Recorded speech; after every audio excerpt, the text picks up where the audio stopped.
அஸ்ஸலாமு அலைக்கும் வரஹ்மத்துல்லாஹி வரகாத்துஹு. எல்லாருக்கும் வணக்கம். நம்ம இன்றைக்கி ரொம்ப அருமையான ஆரோக்கியமான சுவையான ஒரு ராகி அடை தான் செஞ்சுருக்கோம். அந்த ராகி அடை வந்து நான் சொன்ன ஒரு சில டிப்ஸ் எல்லாம் சொல்லியிருக்கேன். அந்த மாதிரி செஞ்சிங்கன்னா ராகி அடை வந்து ரொம்ப தட்டுருக்கு, ரொம்ப அருமையாக வரும். இது எப்படி செய்யலாங்கிறது வாங்க நம்ம முழு வீடியோவில் பார்க்கலாம். முதல்ல நம்ம 1 டேபிள் ஸ்பூன் அளவுக்கு கேப்ப மாவு எடுத்துக்குவோம். கேவுரு மாவும் சொல்லுவாங்க, கேப்ப மாவும் சொல்லுவாங்க. ஒரு 3/4 கிளாஸ் தண்ணி ஊற்றி நம்ம அதை கரைச்சி கஞ்சி மாதிரி காய்ச்சி எடுத்துக்கிடுவோம். கரைச்சிட்டு அதுக்கப்புறம் அடுப்பு பற்ற வச்சுக்கலாம். இது வந்து ஒரு கஞ்சி மாதிரி காய்ச்சி எடுத்துக்கிட்டோம்னாக்கா நல்லா கரைச்சிட்டு நம்ம இதை காய்ச்சி எடுத்துக்கிட்டோம்னாக்கா அந்த அடை மாவில் ஊற்றி பிசையும் போது நம்மளுக்கு நல்லாயிருக்கும். அடை தட்டுறதுக்கு ரொம்ப அருமையாக வரும். இப்போ அடுப்பு பற்ற வச்சு இதை கஞ்சி பதத்துக்கு காய்ச்சிக்கிடுவோம். ஒரு கொதி விட்டால் போதும், நம்மளுக்கு கெட்டியாக கஞ்சி மாதிரி வந்துடும். 2 நிமிஷத்துலேயே நம்மளுக்கு கஞ்சி மாதிரி ஆயிரும்.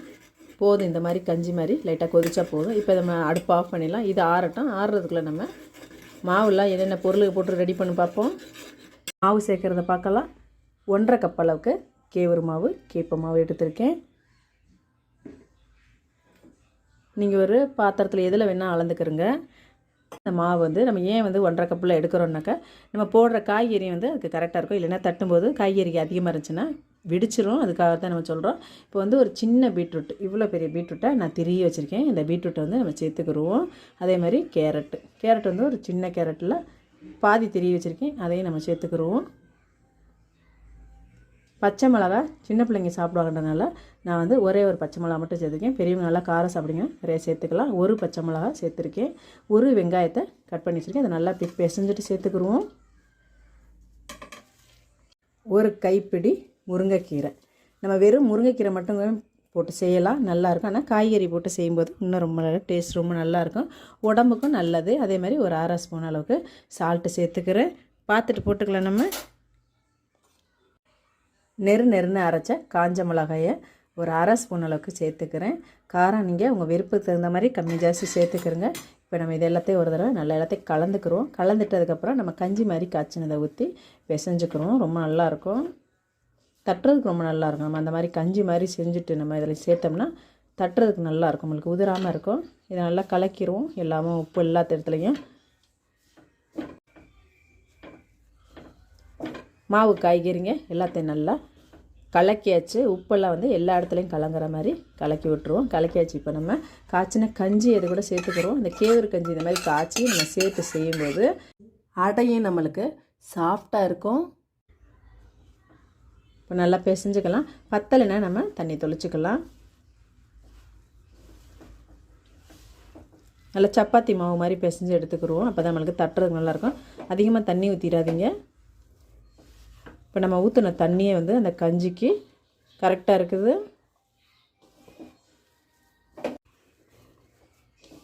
சப்பாத்தி மாவு மாதிரி நல்லா உருட்டி எடுத்துக்கலாம். நம்ம ஊற்றின தண்ணியே சரியாக போயிடுச்சு. அப்படி உங்களுக்கு மாவு நீங்கள் கம்மி ஜாஸ்தி சேர்க்குறீங்கன்னா பத்தலைன்னா கொஞ்சம் தண்ணி தொளிச்சிக்கிறங்க. இப்போ நான் சொன்ன அளவுங்க எல்லாமே கரெக்டாக இருக்குது. மாவு நல்லா உருட்டி இந்த மாதிரி சப்பாத்தி மாவு பதத்துக்கு உருட்டியாச்சு. பாருங்கள், தொட்டாக்கா நம்மளுக்கு மாவு சாஃப்டாக இருக்குது பாருங்கள். அந்த மாதிரி இருந்தால் போதும். அப்படியே நம்ம மூடி வச்சு ஒரு 10 நிமிஷம் இருக்கட்டும். 10 நிமிஷம் பொறுத்து நம்ம அடை தட்டுறது பார்க்கலாம். அப்படியே இருக்கட்டும். ஊறினது போதும். இப்போ மாவை தட்டலாம். வாழை இலை வச்சுக்கிடுவோம். வாழை இலை வச்சுட்டு கொஞ்சமாக எண்ணெய் தடவிக்கிறோம். அதில் நல்லா எண்ணெய் தடவிட்டோம்னா நம்மளுக்கு ஒட்டாமல் வரும்.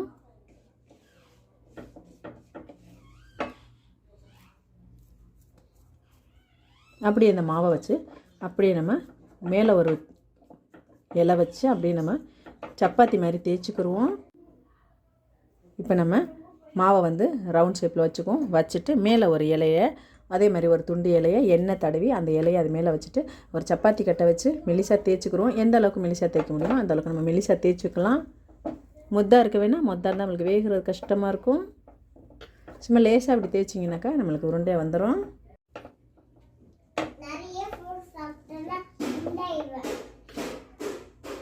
நாலா பக்கம் அந்த மாதிரி தேய்ச்சிட்டு முள்ளமாக எடுத்துக்கலாம்.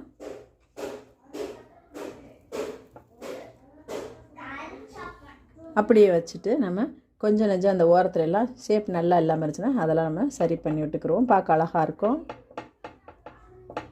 தவா வச்சு சுடுறதை பார்க்கலாம். ஒரு தோசைக்கல் வச்சுக்கலாம். வச்சுட்டு ஒரு ஸ்பூன் அளவுக்கு சும்மா சின்ன ஸ்பூனில் கொஞ்சமாக எண்ணெய் ஊற்றிக்கிடுவோம்.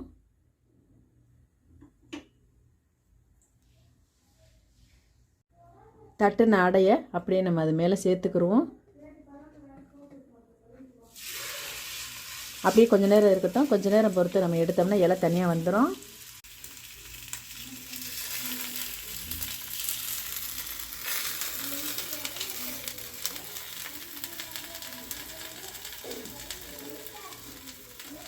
மேலேயும் கொஞ்சம் எண்ணெய் ஊற்றிக்கிடுவோம். இது கொஞ்சம் நல்லா எண்ணெய் ஊற்றி சுட்டால் தான் நம்மளுக்கு நல்லா வேகும். அடுப்பு ரொம்ப வேகமாக வேணாம், மீடியமாக வச்சுக்கிட்டு நம்ம சூடலாம். கொஞ்சம் நேரம் பொறுத்து திருப்பி விட்டுக்குருவோம். அப்படியே நம்ம திருப்பி போட்டுக்கலாம். ஒரு பக்கம் இந்த மாதிரி வெந்த உடனே திருப்புங்க. அப்போ தான் வந்து நம்மளுக்கு அடை வந்து பிய்யாமல் நல்லா வரும். உடனே போட்ட உடனே திருப்புனீங்கனாக்கா அடை பிஞ்சிரும். ஒரு டைம் அந்த மாதிரி செஞ்சு பாருங்களேன். அடிக்கடி எங்கள் வீட்டில் செஞ்சு கேட்பாங்க. அந்தளவுக்கு சாஃப்டாகவும் இருக்கும். காலையில் செட்டிங்கன்னா சாயங்காலம் வரையும் அப்படியே சாஃப்டாக இருக்கும் நம்மளுக்கு.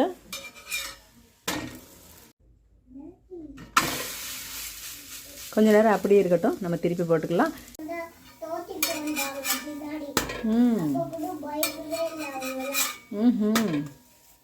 போதும். இப்போ நம்ம அடையெல்லாம் எடுத்துடலாம். என் பேத்தி எனக்கு நின்று கதை சொல்லிக்கிட்டு இருக்கிறா. மழை நேரத்துக்கு நம்ம பிள்ளைங்கள்லாம் வீட்டில் இருக்கும்போது இந்த மாதிரி அடை சுட்டு கொடுத்தோம்னாக்கா பிள்ளைங்க ரொம்ப விரும்பி சாப்பிடுவாங்க. போதும், நம்ம சுட்டது போதும். பாருங்கள், கலர் நல்லா நம்மளுக்கு கீரை மாறி இருக்குது பாருங்கள். நல்லா வெந்துருச்சு. இப்போ எடுத்துகிட்டு மிச்சம் இருக்க அடையும் சுட்டுக்கலாம். எல்லாம் தனியாக வந்துடும்ல. ஆமாம், இப்படி எடுத்தாக்கா அப்படியே தனியாக வந்துடும். வந்துருச்சா? ஆமாம். இதுக்கு ஒரு லைக் போட்டு சேனல் போட்டுருங்க. இதே மாதிரி மீதம் இருக்க அடைகளை நம்ம சுட்டுட்டு வந்து பார்க்கலாம். எல்லா அடையும் சுட்டாச்சு. இப்போ நம்ம இதுக்கு ஒரு அருமையான ஒரு சட்னி ஒன்று ரெடி பண்ணிக்கிடுவோம். ஒரு மிக்ஸி ஜார் எடுத்துக்கிடுவோம். அரை கப் அளவுக்கு தேங்காய் எடுத்திருக்கேன். அரை மூடி அளவு தேங்காய்.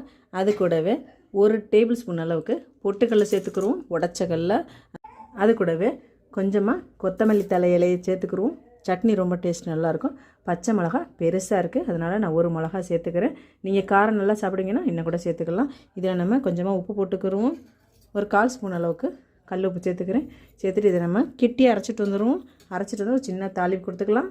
கொஞ்சமாக எண்ணெய் ஊற்றிக்கிறோம். எண்ணெய் ஊற்றிட்டு கொஞ்சோண்டு கடுகு போட்டுக்கிறோம். கடுகு பொரியட்டும். கடுகு பொரிஞ்சதும் 1/4 ஸ்பூனு சீரகமும் 1/4 ஸ்பூனு உளுந்தம்பருப்பும் வச்சுருக்கேன். அதையும் நம்ம அது கூட சேர்த்துக்கிறோம். நல்லா பொரியட்டும்.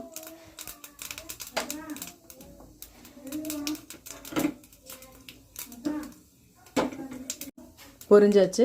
இப்போ நம்ம அது கூட ஒரு அரை கருவேப்பிலை சேர்த்துருவோம்.